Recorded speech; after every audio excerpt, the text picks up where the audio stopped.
ìgbàgbọ́ mi dúró lórí ẹ̀jẹ̀ àtòdodo Jésù. N kò jẹ́ gbẹ́kẹ̀ lóhun kan lẹ́yìn orúkọ ńlá Jésù. Mo dúró lé Kristi àpáta, ilé mìíràn iyanrìn ni. Mo dúró lé Kristi àpáta, ilé mìíràn iyanrìn ni. Ẹ tún kú àmójúbà ètò ọ̀rọ̀ àṣẹ bẹ́ẹ̀ ni ní àkókò tá a wà yìí lórí Kaftan television Yorùbá. Ẹ sì mọ̀ pé ní gbogbo ọjọ́ ìsinmi ní dédé aago tá a wà yìí gangan náà ní ètò ọ̀rọ̀ àṣẹ máa ń gun orí afẹ́fẹ́. Ẹ ti mọ̀ pé ibẹ̀ ni ìdè ti máa ń já, ọ̀rọ̀ máa ń jáde, àwọn àṣẹ Ọlọ́run sì máa ń tẹ̀lé náà ni. Tí a bá wá sọ̀rọ̀ pé ọ̀rọ̀ àṣẹ ìránṣẹ́ Ọlọ́run tí mò ń perí tí wọ́n máa tú ọ̀rọ̀ àṣẹ jáde sínú ayé wa, àwọn náà ni evangelist Isreal Oluwaseun Akinwande. Wọ́n sì ti wá ń kalẹ̀ báyìí, wọ́n tún ti wà ń digbí, a tún ti délé ní. Bàbá wa ẹ káàbọ̀ sórí ètò. Àǹtí Ọlá mú kí yín o. Yes sir. Mo gbàdúrà fún yín pé nínú oṣù tuntun, oṣù kẹrin, Olúwa o, oṣù ọ̀tun yìí, lórúkọ Jésù, ohun gbogbo tó jẹ́ nípa tiyín ó máa di ọ̀tun. Àmín Jésù. Oṣù àjíǹde lóṣù tá a wà yìí. Bẹ́ẹ̀ ni sà. Mo gbàdúrà gbogbo ẹ̀yin tẹ́ ń gbọ́ mi nílé nínú oṣù yìí, kí ni nǹkan tó ti kú? Iṣẹ́ ló ti kú ni, ìdáwọ́lé ló ti kú ni. Bàbá o. Àṣẹ jáde lọ́sàn-án yìí lórúkọ Jésù, nínú oṣù yìí ó máa jíǹde. Àmín Jésù. Àǹtí Ọlá mo kí gbogbo èèyàn pé a kú oṣù tuntun o. Olúwa ṣeun sà. Mo dẹ̀ gbàdúrà pé nínú oṣù kẹrin yìí lórígun mẹ́rẹ̀ẹ̀rin àgbáyé ohun gbogbo tó ń pè ní ire ó máa wá gbogbo wa rí nínú oṣù yìí. Àmín Jésù. Ìrànwọ́ Ọlọ́run máa dìde nínú oṣù yìí. Àmín Jésù. Àánú Olúwa máa fọhùn. Àmín Jésù. Kí lọ́lọ́run fẹ́ bá wa sọ lọ́sàn-án yìí? Yes sir. Òun ni wípé ìrètí láti òkè wá. Ìrètí láti òkè wá. Ìrètí láti òkè wá lọ́lọ́run fẹ́ bá wa sọ lọ́sàn-án yìí. Òun ni wípé àìmọye àwọn èèyàn ló ní ìrètí. Bíbélì, màmá wa Anna nínú Bíbélì ó ní ìrètí. Bẹ́ẹ̀ni sà. Ìrètí ẹ̀ ti wá pẹ́ ọjọ́ pípẹ́ ni. Bíbélì ní pé ó ti pẹ́ tó ti ń lọ sí Ṣílò, ṣùgbọ́n ní ọjọ́ kan ìrètí ẹ̀ wá sí ìmúṣẹ. Bàbá. Èmi bẹ̀ Jésù lọ́sàn-án yìí, gbogbo ẹ̀yin tẹ́ ń wò mí o, ìrètí yín tẹ́ ti ń wojú Ọlọ́run fún lọ́jọ́ tó ti pẹ́, Kábíyèsí. nínú oṣù yìí lórúkọ Jésù ó máa wá sí ìmúṣẹ. Àmín Jésù. Èyí túmọ̀ sí pé mo sọ fún wa ní ìjẹ́jọ́, Yes, mo ní sir. kí gbogbo èèyàn kó kọ ohun mẹ́ta Ohun mẹ́ta tó ń wojú Ọlọ́run fún, tó fẹ́ kí Ọlọ́run kó ṣe fún nínú oṣù yìí. Ká tó parí lénìí, Àǹtí Ọlá mo fẹ́ gbàdúrà níbikíbi tó bá wà tí gbogbo ẹ̀dá ènìyàn bá ti ń wò mí, ohun mẹ́ta tó o fẹ́ kí Ọlọ́run ṣe fún ẹ nínú oṣù yìí, mo fẹ́ kó o kọ́. Ìdí tó o fi fẹ́ kọ́ ni wípé torí pé tí Ọlọ́run bá ti ń ṣe kó o lè rántí, kó o kọ́ sílẹ̀. Tó bá ti tó àkókò yẹn tí bá ti fẹ́ gbàdúrà, wàá lọ sókè níbikíbi tó o bá ti wà, nítorí pé ìrètí láti òkè wá, gbogbo ìrètí ẹ̀dá ènìyàn nínú oṣù yìí Ọlọ́run máa mú wá sí ìmúṣẹ. Àmín Jésù. Àǹtí Ọlá, kí ló ń tà ń pè ní ìrètí láti òkè wá? Ìrètí láti òkè wá. Òun ni nǹkan tí a fojú sọ́nà fún, ohun tá à ń wojú Ọlọ́run fún, Bàbá. ohun tá à ń bẹ Ọlọ́run fún. Bẹ́ẹ̀ni sà. Màmá wa Maria kò ever expect pé òun lè bí Jésù Olúwa, Kábíyèsí. ṣùgbọ́n ní ìgbà tí iṣẹ́ ìyanu yẹn ṣẹlẹ̀, ó bí Jésù Olúwa. Anna ó ti pẹ́ tó ti ń wojú Ọlọ́run. Bíbélì sọ wípé a sì máa lọ sí Ṣílò ní gbogbo ìgbà, ló máa ń lọ sí Ṣílò, ṣùgbọ́n ní ọdún yẹn Ọlọ́run dá a lóhùn. Èmi bẹ̀ Jésù lọ́sàn-án yìí o, èmi ò mọ tó ń wojú Ọlọ́run fún, mi ò mọ tó ń bẹ Ọlọ́run fún. Àṣẹ jáde lọ́sàn-án yìí ní orúkọ Jésù, Ọlọ́run máa dá ẹ lóhùn. Àmín Jésù. Ìrètí láti òkè wá. Ìrètí láti òkè wá. Èyí túmọ̀ sí pé èèyàn gbọ́dọ̀ ní ohun tó ń wojú Ọlọ́run fún. Bẹ́ẹ̀ni. Bíbélì sọ pé ó ní béèrè, a ó sì fi fún ẹ. Ó ní kọkùn, a ó sì ṣí fún ẹ. Wá kiri, a ó sì rí. Béèyàn ò bá béèrè, Àǹtí Ọlá kò lè rí gbà. Bẹ́ẹ̀ni sà. Bí èèyàn ò bá kọkùn, Àǹtí Ọlá kò lè rí ilẹ̀kùn, kò lè rí ọ̀nà wọ̀. Bẹ́ẹ̀ni sà. Ènìyàn nílò láti béèrè. Ọlọ́run mọ ohun gbogbo, ó mọ ohun gbogbo, ó ní ìbẹ̀rẹ̀, ó dẹ̀ ní òpin. kábíyèsí. ó mọ ohun tí ẹ̀dá ènìyàn nílò ṣùgbọ́n Ọlọ́run fẹ́ kó o lanu kó o béèrè. ó gbọ́dọ̀ ní nǹkan kan tó ń béèrè láti ọ̀dọ̀ Ọlọ́run nítorí eléyìí lọ́sọ̀ èmi bẹ Jésù lọ́sọ̀ yìí èmi ò mọ ohun tó ń wojú Ọlọ́run fún o ṣùgbọ́n àṣẹ jáde lọ́sọ̀ yìí lórúkọ Jésù Ọlọ́run máa dá ẹ lóhùn. Àmín Jésù. Ìrètí láti òkè wá. Ìrètí láti òkè wá. Elisha ó ní ìrètí. Kí ni ìrètí Elisha? Ìrètí Elisha ní pé láti gba ìlọ́po Elijah, agbára Elijah. Ṣùgbọ́n nígbà tó tó àkókò ó gba agbára. Kábíyèsí. Àṣẹ jáde lọ́sọ̀ yìí o èmi ò mọ ibi tí ìrètí tiẹ̀ wà èmi ò mọ ohun tó ń wojú Ọlọ́run fún èmi ò mọ ohun tó ń béèrè lọ́wọ́ Ọlọ́run lọ́jọ́ tó ti pẹ́ nínú oṣù kẹrin tá a wà yìí Ọlọ́run máa dá ẹ lóhùn. Àmín Jésù. Orin yẹn sọ ó ní ọ̀nàlá o ọ̀nàlá. Bẹ́ẹ̀ni. Ọ̀nàlá o ọ̀nàlá ó ti yẹ kí máa rìn nínú ògo. Ọ̀nàlá ó ti yẹ kí máa rìn nínú ògo. Ọ̀nàlá. Oṣù yìí jẹ́ oṣù àjíǹde. Kábíyèsí o. Kí ni nǹkan tó ti kú lọ́wọ́ ẹ? Kí ni ipò wo ló yẹ kó o ti wà lọ́jọ́ tó ti pẹ́? Bàbá o. Tí Sátánì tó wá dá ẹ dúró tó dá ẹ dúró sójú kan. Ẹlòmíì Sátánì ti sọ wọ́n di adágún omi odò. Kábíyèsí. Àti ọlá kí ló ń pè ládágún omi odò? Adágún omi odò ni wípé béèyàn kan bá ń lọ ibẹ̀ ló máa tọ̀ sí, ibẹ̀ ló máa tutọ́ sí, ibẹ̀ ló máa jùgbẹ́ sí, àwa máa rùn pàlí kàpáyà. Èèyàn kan wò mí bẹ̀ yẹn o. Sátánì ti sọ ayé rẹ di adágún odò. Àṣẹ jáde lọ́sọ̀ yìí lórúkọ Jésù Ọlọ́run ọ̀run ó máa tú ẹ sílẹ̀. Àmín Jésù. O gbọ́dọ̀ ní ìrètí. Kí ni ohun tó ń wojú Ọlọ́run fún? Ṣọ́mọ ló ń wojú Ọlọ́run fún? Ṣé iṣẹ́ ló ń wojú Ọlọ́run fún? Ṣé ìrànwọ́ ló ń wojú Ọlọ́run fún? Ṣé connection ló ń wojú Ọlọ́run fún? Wọ́n ní ìjẹun rere awalẹ̀ tí Násárẹ́tì jáde bí. Wọ́n ti rò ẹ́ pin. Wọ́n ti rò pé o ò lè jẹ́ èèyàn. O ò lè jẹ́ nǹkan kan. O ò lè dìde mọ́. Orin yẹn sọ ni mo mọ̀ pé wọ́n dìde o. Mo mọ̀ pé wọ́n dìde o. Ọ̀tá mi máa rò mí nítorí pé Ọlọ́run máa ṣe tèmi. Mo mọ̀ pé wọ́n dìde o. Àṣẹ jáde lọ́sàn ẹ̀. Gbogbo ẹ̀yin tí ayé ti dágúnlẹ̀. Gbogbo ẹ̀yin tí ayé ti pa ọ̀nà ògo yẹn. Gbogbo ẹ̀yin táyé ti sọ yín pé ọ̀nà wo lẹ máa gbé gbà. Gbogbo ẹ̀yin táyé ní pé kò lè ṣeé ṣe fún yín mọ́. Bó o bá rí àmì ṣe níbi tó wà yín Ọlọ́run ọ̀run máa gbé ẹ dìde. Àmín Jésù. Ìrètí láti òkè wá. Ìrètí láti òkè wá. Elisha ní ìrètí. Bẹ́ẹ̀ni sà. Ó mọ̀ pé kò sí nǹkan tí Ọlọ́run ò lè ṣe. Ẹ bá Àtìlá ẹ bá mi ka ìwé Éfésù Ephesians 3 ìwé Éfésù orí kẹta ẹsẹ̀ 20 ẹsẹ̀ 20 ó sọ kọ́kọ́ mẹ́ ẹ bá mi kà Ephesians 3:20 ó sọ wípé orí kẹta ẹsẹ̀ 20 ó ní Ọlọ́run tó lè ṣe ohun gbogbo òun mọ̀ tó lè ṣe ohun gbogbo orí kẹta ẹsẹ̀ 20 ó gbọ́dọ̀ ní ìrètí. Kí ni ìrètí rẹ? Ọlọ́run ló ní agbára òun ló lè ṣe ohun gbogbo òun ló lágbára láti ṣe ohun gbogbo. Kí ni ìrètí rẹ? Elisha ó ní ìrètí wípé láti gba agbára ìlọ́po méjì Elijah. Bíbélì sọ wípé níjọ́ kan ìrètí ẹ̀ dẹ̀ wá sí ìmúṣẹ ó dẹ̀ gba agbára. Ó ní ǹjẹ́ ẹni tí ó lè ṣe ẹni lọ́pọ̀lọpọ̀ tí ó lè ṣe lọ́pọ̀lọpọ̀ ju gbogbo èyí tí à ń béèrè ju ohun tó tiẹ̀ tó lérò lọ ju èyí tó béèrè lọ ó ní Olúwa lè ṣe jù bẹ́ẹ̀ lọ. Tàbí tí à ń rò lọ. ohun tó ń rò lọ́kàn tó ń wò pé báwo ni màá ṣe ṣe ọ̀nà wo ni màá gbé gbà àwọn ọmọ mi fẹ́ wọ yunifásitì báwo mo ṣe fẹ́ rówó lọ́wọ́ lọ mo fẹ́ kọ́lé mo fẹ́ rẹ́ǹtì ilé mo fẹ́ ṣègbéyàwó ẹ̀rù wa ń bẹ̀ ó wá wò pé báwo ló ṣe ṣe ìrètí láti òkè wá ó ní ju bí o ti lérò lọ ẹni tó lè ṣe ohun gbogbo lọ́pọ̀lọpọ̀. Gẹ́gẹ́ bí agbára ti ń ṣe iṣẹ́ nínú wa. Gẹ́gẹ́ bí agbára òun ni ó ní agbára tó lè mú ṣe nínú wa. Ó ní agbára Philippians 4:13 ó ní mo lè ṣe ohun gbogbo nínú Kristi ẹni tó fi agbára fún mi. Tí o bá ti ní ìrètí nínú Jésù ló ní agbára òun ló lè ṣe ohun gbogbo.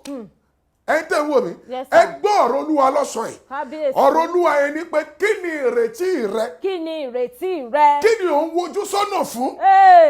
Olúwa o. O ti ń bá àwọn ọ̀rẹ́ ṣe rere. Bẹ́ẹ̀ ni. Àìmọye àwọn ọ̀rẹ́ ló ti sìn lọ ilé ọkọ. O ti sin ọmọ wọn lọ ilé ọkọ. Bẹ́ẹ̀ ni o. Àìmọye àwọn ọ̀rẹ́ ló ti lọ bá wọn kó mọ ọmọ wọn. Mo ti rà. Àìmọye àwọn ọ̀rẹ́ ló ti bá sílẹ̀. Àìmọye àwọn ọ̀rẹ́ ló ti bá wẹ mọ́tò. Olúwa o. Ìwọ ò tí ì wá rí nǹkan rẹ ṣe. Kàbárẹ̀ kàtàbà. Kí ni ìrètí rẹ? Kí ni gọ́gọ́ tó o fẹ́ kọ́ ló ń ṣe fún ẹ nínú oṣù yìí gọ́gọ́gọ́gọ́? O gbọ́dọ̀ nírètí. O gbọ́dọ̀ nírètí pé nínú oṣù Olúwa nǹkan báyìí ni mo fẹ́ kó o ṣe fún mi. Nítorí pé pẹ̀lú Olúwa ohun gbogbo ní ṣíṣe. Ohun gbogbo ní ṣíṣe. Àtìọlá. Yes sir. Kò sí nǹkan tó Ọlọ́run ò lè ṣe. Bẹ́ẹ̀ ni sà. Ọlọ́run ní agbára tó jẹ́ wípé kò sí ohun ó ní ká ṣáà béèrè. Ó lóhun kóhun tá a bá ti béèrè òun ó sì ṣe fún wa. Lọ́sọ̀ yìí nǹkan tí mo fẹ́ gbé béèrè nǹkan tó ṣàfẹ́ kọ́ ló ń ṣe fún ẹ nínú oṣù yìí. Torí pé agbára Ọlọ́run bẹ́ẹ̀ ń bí báyìí. Àṣẹ Ọlọ́run bẹ́ẹ̀ ohunkóhun tó o bá ti kọ ohunkóhun tó o ti béèrè lọ́wọ́ Ọlọ́run Ọlọ́run ṣetán àti ṣe fún ẹ lọ́sàn yìí. Lórúkọ Jésù. Èyí túmọ̀ sí wípé kí ni ìrètí rẹ? Kí ni ìrètí rẹ? Agbára Ọlọ́run bẹ lórí òkè yìí báyìí láti ṣe fún ẹ. Bẹ́ẹ̀ ni. Èyí túmọ̀ sí wípé nínú oṣù yìí Ọlọ́run máa dẹ ẹ lóhùn. Àmín Jésù. Èmi ò fẹ́ wá mọ ọdún mi ò fẹ́ mọ ọjọ́ tó ti ń wojú Ọlọ́run fún o. Bàbá aláàánú. Alágbára ni Ọlọ́run. Alágbára ni. Ó ní alágbára lọ́lọ́run mi. Alágbára ní Jésù mi. Ọba tó láyé atẹ́kùn rẹ̀ ní ìkáwọ́ lọ́wọ́ kó máa sọ ohun tí kò lè ṣe. Kò sóhun tí Olúwa ò lè ṣe. Bẹ́ẹ̀ ni sà. Ó ní agbára ní ayé àti ọ̀run. Bẹ́ẹ̀ ni. Ọwọ́ agbára tó fi ṣẹ̀ṣẹ̀dá ayé àti ọ̀run. Ó fi yí owó padà. Ọwọ́ wo ló ń dọwọ́rú lórí ayé rẹ̀?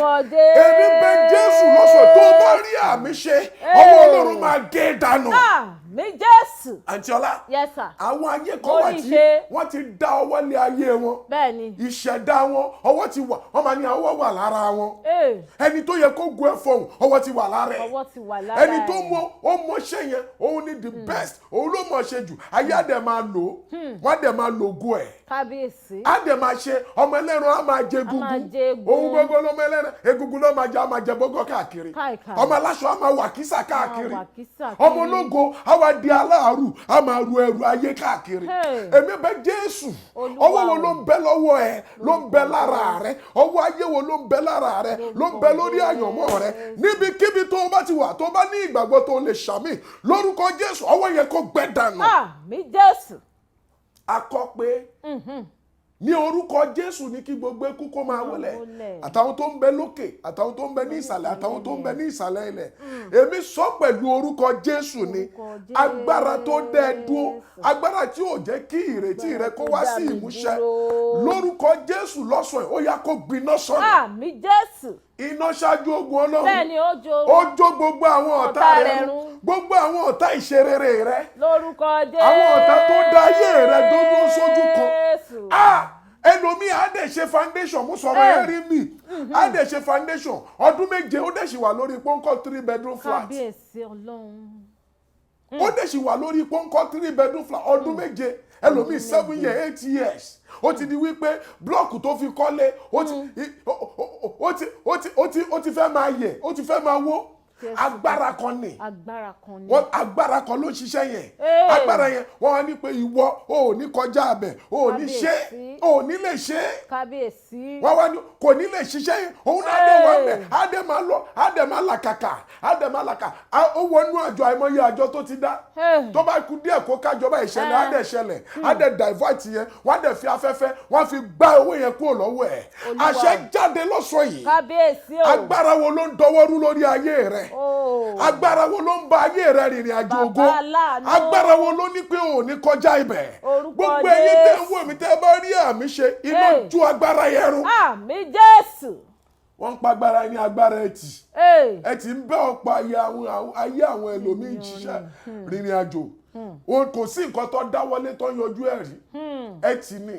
Kábíyèsí. Ṣùgbọ́n ẹni tó bá ti ní ìrètí láti ọ̀run wá ó ní èmi ó gbójú mi sórí òkè wọn nì níbo ni ìrànwọ́ mi yóò ti wá ìrànwọ́ mi yóò wá látọ̀dọ̀ ọwọ́ Ọlọ́run Ọlọ́run ló ní ìrànwọ́ òun ní lọ́wọ́lọ́wọ́ ìrànwọ́ ní ìgbà ìpọ́njú òun ló lè mú ọwọ́ rẹ̀ kó fa ènìyàn jáde kúrò nínú ìpọ́njú gbogbo ẹ̀yin tẹ́ rí àmì ṣe lọ́sọ̀ yìí inú ìpọ́njú wo ni ayé fi ayé rẹ̀ sí agbára wo ló ń pọ́n ayé rẹ̀ lójú tó bá ti rí àmì ṣe ọwọ́ Ọlọ́run fà ẹ́ jáde kúrò níbẹ̀. ìrètí láti òkè wá. ìrètí láti òkè wá. Ọlọ́run nìkan ló tó gbójúlé. Kábíyèsí. Ọlọ́run nìkan ló lè mú ohun gbogbo ìrètí ènìyàn láti wá sí ìmúṣẹ. Bẹ́ẹ̀ni. Ó ní òun sì lè ṣe ju bí a ti ṣe rò lọ. Bẹ́ẹ̀ni. Ju bó ti ṣe lè rò lọ, Ọlọ́run lè ṣe jù bẹ́ẹ̀ lọ. Bẹ́ẹ̀ni sà. Ó ní ẹ tún lè ṣe o jù bẹ́ẹ̀ lọ lẹ́ẹ̀kan sí i. Bẹ́ẹ̀ ti ṣe lọ́jọ́ ọjọ́ sí o. Bẹ́ẹ̀ ti ṣe nígbà wọn ni. Olúwa. Bẹ́ẹ̀ ti ṣe lọ́jọ́ ọjọ́ sí o. Bẹ́ẹ̀ ti ṣe nígbà wọn ni. Olúwa o, ẹ tún lè ṣe o jù bẹ́ẹ̀ lọ lẹ́ẹ̀kan sí i. Agbára wo ló dá ayé rẹ dúró? Ẹlẹ́lómi wọ́n ti fi full stop sí ìṣerere inú ayé ẹ̀. Kábíyèsí Olódùmarè. Ó wá di pé kò lè rí nǹkan rẹ̀ ṣe mọ́. Kábíyèsí. Ayé ohun ẹgbẹ́ ìṣe tó ń rọrùn tó ń ṣe nírọ̀rùn. Sàtánì ti wá sọ di ohun tó di le koko mọ́ lọ́wọ́. Kábíyèsí o. Ṣùgbọ́n tí ìrètí rẹ bá ti wà látọ̀dọ̀ Ọlọ́run, ohun gbogbo fún Ọlọ́run ṣíṣe ni. Kò sóhun tí Olúwa ò lè ṣe. Ẹ gbọ́ eléyìí lọ́sàn yìí. Olúwa o. Gbogbo agbára tó ń dọwọ́rú lórí ayé yín, ọwọ́ yẹn lọ́sàn yìí Ọlọ́run máa gé e dànù. Àmín Jésù. Ìrètí láti òkè wá. Ìrètí láti òkè wá. Ìrètí láti òkè wá. Ìrètí láti òkè wá. Sólómọ́nù ó ní ìrètí. Ọlọ́run bá bí pé béèrè nǹkan kan, kí ló fẹ́ kémi Ọlọ́run ṣe fún ẹ? Ó wá béèrè, kò béèrè owó o, kò béèrè ọlá o. Kí ló béèrè? Ó béèrè fún ọgbọ́n, ìmọ̀ àti òye. Ẹni tó lọ́gbọ́n Ọlọ́run ó ti lóhun gbogbo. Ọlọ́run dẹ̀ fún nítorí pé ìrètí ẹ̀ nìyẹn, ohun tó béèrè lọ́wọ́ Ọlọ́run ni. Bíbélì ni ó ní béèrè a ó sì sí fún ọ. Ó nílò láti béèrè. Torí àti ọlá mo sọ fún gbogbo àwọn èèyàn, ohun mẹ́ta tó fẹ́ k'Ọlọ́run ṣe fún ẹ nínú oṣù yìí. Ṣé ẹ ti kọ́? Àbẹ̀tí mo fẹ́ kẹ́ ẹ kọ́ báyìí ohun mẹ́ta, nítorí ní ìṣẹ́jú díẹ̀ sínsìn mo fẹ́ gbàdúrà fún gbogbo ohun tó béèrè lọ́wọ́ Ọlọ́run. Nítorí pé oṣù kẹrin yìí Ọlọ́run máa ṣe. Bẹ́ẹ̀ni. Ọlọ́run dẹ̀ máa dá ẹ lóhùn. Àmín Jésù. Ohun gbogbo tó o ti ń wojú Ọlọ́run fún lọ́jọ́ tó ti pẹ́. Àkókò náà rèé tí Ọlọ́run fẹ́ dá ẹ lóhùn. Àmín Jésù. Lè kábà sí kàtàbà. Ṣé o ti kọ́ ní gbogbo ibi tẹ́ ẹ bá ti wà? Ohun gbogbo tẹ́ ẹ kọ́ yẹn mo fẹ́ kẹ́ ẹ náwó ẹ̀sùn, mo fẹ́ kẹ́ ẹ nà sókè. Nítorí pé Ọlọ́run ṣètò àti dá yín lóhùn lọ́sàn yìí. Bẹ́ẹ̀ni o. Ó lágbára láti ṣe ìrètí rẹ. Òun ni Ọlọ́run máa dá ẹ fi dá ẹ lóhùn. Ó gbọ́dọ̀ nírètí. Nà sókè. Kó nà sókè. Ohun kó fẹ́ kí Ọlọ́run kó ṣe fún ẹ, mo fẹ́ kó nà sókè. Nítorí pé àṣẹ Ọlọ́run fẹ́ wọlé. Àṣẹ Ọlọ́run, àṣẹ Olúwa ó fẹ́ dá ẹ lóhùn. Ọlọ́run fẹ́ dá ẹ lóhùn pẹ̀lú ọwọ́ agbára. Àntiola, ìṣẹ̀lẹ̀ máa ṣẹlẹ̀. Àntiola, testimony máa pọ̀. Lórúkọ Jésù. Nínú oṣù kẹrin testimony máa pọ̀. Amen. Gbogbo àwọn tá a ti dè lọ́jọ́ tó ti pẹ́, agbára Ọlọ́run máa tú wọn sílẹ̀. Àmín Jésù. Gbogbo àwọn tí ayé ti gba ẹ̀tọ́ wọn, tí ayé ti fi ẹ̀tọ́ wọn ṣàfàlà. Nínú oṣù kẹrin tá a wà yìí, agbára Ọlọ́run máa gbà padà fún wọn. Àmín Jésù. Gbogbo àwọn tá a ti dè, Kábíyèsí. wọ́n ń dè èèyàn, wọ́n ń dè ògo èèyàn. Wọ́n ń dè inú èèyàn tí ò ní rọ́mọ bí. Kábíyèsí. Wọ́n ń dè iṣẹ́ èèyàn tí ò ní rí ọ̀nà ṣe, tí ò ní rí tiẹ̀ ṣe. Kábíyèsí. Wọ́n ń dè ọlá èèyàn tó yẹ pé kò sí ohun gbogbo tó bá ti dáwọ́lé báyìí kò ní rójútu. Wọ́n ń dè èèyàn nínú ìjọba òkùnkùn. Màrẹ́kẹ̀ pàṣákàtà. Níbo ni wọ́n dè ayé rẹ sí? Kí ló ohun èlò wo ni wọ́n fi dì ẹ́? Èmi bẹ̀ Jésù lọ́sọ̀ yìí níbikíbi tó wà tó bá ti rí àmì ṣe, Ọlọ́run tó ní gbogbo agbára lórúkọ Jésù, Olúwa kó tú ẹ sílẹ̀. Àmín Jésù. Ìrètí láti òkè wá. Ìrètí láti òkè wá. Òyàn gbọ́dọ̀ nírètí. O gbọ́dọ̀ ní ìgbẹ́kẹ̀lé pé Ọlọ́run ló lè ṣe. Lẹ́yìn Ọlọ́run kò sẹ́lòmíì. Ó yá ẹ nà sókè, ẹ nà sókè. O mẹ́ta tó o fẹ́ k'Ọlọ́run ṣe fún ẹ. Nà sókè dáadáa. Màkàbà ní kàtẹ́síà bàhádà. Mo bí Ọlọ́run lọ́sàn yìí. Ọlọ́run bàbá, Ọlọ́run ọmọ, Ọlọ́run ẹ̀mí mímọ́. Àṣẹ́gun ọ̀nù ohun tó o béèrè yẹn. Gbogbo ohun tó o béèrè lọ́wọ́ Ọlọ́run pẹ̀lú àṣẹ lórúkọ Jésù. Ọ̀sẹ̀ tó ń bọ̀, kọ́sẹ̀ tó ń bọ̀ tó dé, Ọlọ́run kó dá ẹ lóhùn. Àmín Jésù. Arákùnrin yẹn ó lọ sókè, ó wojú Ọlọ́run fún contract. Èka bali kàtàlí ẹ̀bà sàkàdàbà. Gbọ́ ọ̀rọ̀ Olúwa o, àṣẹ Ọlọ́run lélẹ́yìí wípé lórúkọ Jésù láàrin ọjọ́ 7 sóní ó yá kó gbọ́ èsì ayọ̀. Àmín Jésù. Ọmọ yẹn ń wojú Ọlọ́run ní pé òun fẹ́ kí Ọlọ́run fún òun ní admission sí yunifásitì. Èkàbálì kàtós kàbálì àgàdẹ́lẹ̀ ege lórúkọ Jésù ó yá àṣẹ Olúwa kó gò bẹ́ẹ̀. Àmín Jésù. Ó ti rí bẹ́ẹ̀ o. Àmín. Màmá yẹn ń béèrè lọ́wọ́ Ọlọ́run pé ó ń tọrọ fún ọmọ rẹ̀ pé ọmọ yẹn ó ló ti ṣe wedding ó ti tó 8 years. Bọ́lá ṣe sọ fún mi nìyẹn pé 8 years ẹ gbọ́ ọ̀rọ̀ Olúwa nínú oṣù kẹrin yìí kàbáórí kàtàlíàbà ọlẹ́ ayọ̀ kó sọ nínú ẹ̀. Àmín Jésù.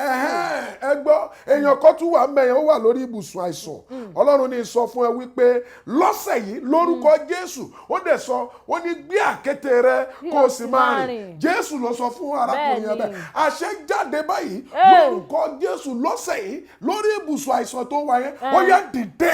Àmín Jésù. Ìwòsàn láti òkè wá lórúkọ Jésù Ọlọ́run kó wù ẹ́ sàn. Àmín Jésù. Ohun mẹ́ta yẹn ó ti nà sókè. Àṣẹ jáde lèyí kàbúskà dáríà bàhágà egetuske báríkà pọ́skè elikutosi àbáhágàdà ohun tó kọ sínú ìwé tó nà sókè yẹn lórúkọ Jésù ó yá kó wá sí ìmúṣẹ. Àmín Jésù. Nítorí pé èèyàn ní ìrètí. Bẹ́ẹ̀ni. Ohunkóhun tí èèyàn bá dẹ̀ ti ní ìrètí ọjọ́ kan máa wá sí ìmúṣẹ. Bẹ́ẹ̀ni. Àṣẹ jáde nínú oṣù yìí ohun tó ń nírètí tó kọ tó ń wojú Ọlọ́run fún lórúkọ Jésù Ọlọ́run kó dá ẹ lóhùn. Àmín Jésù. Àṣẹ Olúwa láti òkè wá lélẹ́yìí o. Láti òkè wá. Èmi bẹ̀ Jésù ó yẹ ohun gbogbo tó kọ tó wojú Ọlọ́run tó ń béèrè Ọlọ́run kó ṣe fún ẹ. Àmín Jésù. Àǹtí Ọlá kí ìyanu kó ṣẹlẹ̀. Àmín. Ẹ bá ń sọ fún àwọn èèyàn wípé ọjọ́ 7 àjíǹde Jésù. Bẹ́ẹ̀ni. Àjíǹde Jésù. Bẹ́ẹ̀ni sà. Ẹ sọ fún wọn wípé ohun gbogbo tó ń wojú Ọlọ́run fún pé kó dìde iṣẹ́ ìyanu máa ṣẹlẹ̀ o. Bẹ́ẹ̀ni. Ìfọwọ́kàn láti òkè wá. Ìfọwọ́kàn láti òkè wá lọ́jọ́ 7. Ọjọ́ 7 ìfọwọ́kàn láti òkè bàbá wá. o. Jésù fẹ́ fọwọ́kàn ayé àwọn ènìyàn. Jésù fẹ́ fọwọ́kàn ayé ètè mi. Jésù fẹ́ fọwọ́kàn ayé àwọn ènìyàn. Tètè máa sọ Ẹ sọ fún wọn tiẹ̀. gbogbo àwọn èèyàn tó bá mọ̀ pé ó ní ìdí ìfọwọ́kàn sọ fún wọn pé Kaftan TV pé 132 Sunday ẹ sọ fún wọn pé kó wá lórí 430 Startimes. ẹ máa bọ̀ nítorí pé iṣẹ́ ìyanu fẹ́ ṣẹlẹ̀ ìfọwọ́kàn láti òkè wá ìfọwọ́kàn láti òkè wá next week ẹ pàdé wa ńbẹ̀ ìyanu máa ṣẹlẹ̀. Ẹ kú iṣẹ́ ìránṣẹ́ bàbá wa Olúwa túbọ̀ máa sọ agbára yín dọ̀tun. Báwo ló ṣe rí lọ́dọ̀ ti yín nítorí pé nínú ilé agbára wa níbí báyìí lórí òkè yìí ó ń gbóná fẹlifẹli ní iṣẹ́ ìyanu ń ṣẹlẹ̀. Bàbá wa tún wá ní kí n sọ fún yín pé lọ́sẹ̀ tó ń bọ̀ á tún lágbára ju eléyìí lọ. Gbogbo ohun tẹ́ ẹ ti ń wojú Ọlọ́run fún láti ọjọ́ tó ti pẹ́ ní ọjọ́ 7 wọ́n ṣáà gbé ìgbàgbọ́ ẹ wá gbé ìrètí ẹ wá wípé pẹ̀lú Olúwa pẹ̀lú Ọlọ́run Isreal Oluwaseun Akinwande gbogbo ẹ̀ ló máa di ṣíṣe láṣẹ Ọlọ́run ọba ni o máa gbérètí ẹ bọ̀ sọ fún gbogbo èèyàn pátápátá sọ fún aládùúgbò wípé kán máa tún ní 132 lórí Startimes ní dédé aago 4:30 ní gbogbo ọjọ́ ìsinmi ni o gbogbo ọjọ́ ìsinmi ni o má mí ìṣe ẹ̀ lọ́sẹ̀ tó ń bọ̀ o orúkọ tèmi ò tí ì yí padà Ọlá Ọ̀nàbàjò ni mò ń jẹ́ iṣẹ́ ìyanu yẹn ó ti bẹ̀rẹ̀ lórí mi ó ti bẹ̀rẹ̀ lórí mi wọ́n náà fẹnu ara ẹ̀ sọ tiẹ̀ ó ti bẹ̀rẹ̀ lórí tèmi fẹnu ara ẹ̀ sọ tiẹ̀ ẹ bá ti ń dágbére lórí ètò lẹ́ni gbogbo ẹ̀yin olólùfẹ́ Kaftan television Yorùbá pátápátá gbogbo yín náà tẹ̀sí jẹ́ olólùfẹ́ ètò ọ̀rọ̀ àṣẹ yìí lọ́wọ́lọ́wọ́ báyìí tẹ́yin náà fẹ́ ní ipa àtìpín nínú ètò yìí tàbí tẹ́ fẹ́ pé bàbá wa fún ìtọ́ni fún àdúrà ẹ̀yìn ètò àti bẹ́ẹ̀ bẹ́ẹ̀ lọ bàbá wa ẹ bá mi sọ àwọn ẹ̀rọ ìbánisọ̀rọ̀ tí wọ́n máa pè yín sí. ẹ fẹ́ àdúrà àbí ẹ fẹ́ ìyànjú ẹ pè mí sórí 080 bẹ́ẹ̀ni 33 60 71 04 080 33 60 71 04. mo ní ìbùkún tí mo rí gbà máa mú délé o oore ọ̀fẹ́ tí mo rí gbà máa mú délé. Gbogbo ìbùkún tẹ́ ti rí gbà kó jẹ́ àjẹmọ́nú fún yín gbogbo tèmi náà kó jẹ́ àjẹmọ́nú fún mi gbogbo èṣù ẹ̀ṣẹ̀ ayé kó má ṣe gbọ́n sọnù lọ́wọ́ wa tí wọ́n bá wá sì tún wò ó pé iṣẹ́ ìránṣẹ́ yìí ò fẹ́ kó dúró. Bàbá wa ti pe àwọn nọ́mbà fún yín, ẹ pè wọ́n, ẹ san ọrẹ tí ń ṣílẹ̀kùn fún ojú rere, ẹ san owó náà ni ètò yìí ń jẹ níbi tá a jókòó sí, ẹ san ọrẹ tó ń ṣílẹ̀kùn fún ojú rere. Ó sì dá mi lójú wípé bẹ́ẹ̀ tí ń ṣe bẹ́ẹ̀, ìyanu náà ló máa ṣẹlẹ̀ nínú ayé yín. Bàbá wa kó tó di pé ẹ máa dágbére pátápátá, ẹ bá ń sọ̀rọ̀ àṣẹ náà ẹyọ kan. Àṣẹ jáde lọ́sàn-án yìí wípé ohun gbogbo tó ń wojú Ọlọ́run fún lọ́jọ́ tó ti pẹ́ lọ́sẹ̀ yìí ó yá lọ gba ìdáhùn. Àmín Jésù. Lọ́sẹ̀ yìí ó yá lọ gba èsì. Àmín Jésù. Gbogbo ibi tá a ti gàn ẹ́ tá a ti kọ̀ ẹ́ lè kí bálábò ṣàtàbà. Lọ́sẹ̀ yìí lórúkọ Jésù ó yá kan wá ẹ rí. Àmín Jésù. Ayọ̀ ọjọ́ pípẹ́ yẹn tó ti ń retí lọ́jọ́ tó ti pẹ́ lọ́sẹ̀ yìí ó yá kó jẹ́ tiẹ̀. Àmín Jésù. Ẹkún rẹ kó dópin. Àmín. Ẹkún rẹ kó dópin. Àmín. Bẹ́ẹ̀ ló ṣe máa rí o. Àmín. Ó ti rí bẹ́ẹ̀. Àmín. Jésù Olúwa wa. Àmín. Àmín. Àmín lórúkọ Jésù. Ó dàbọ̀ ó dìpà kan náà. Bàbá wa ẹ̀jẹ̀ jáde wọ́n sáwọn aráalé. Ẹ ṣé o. God bless you.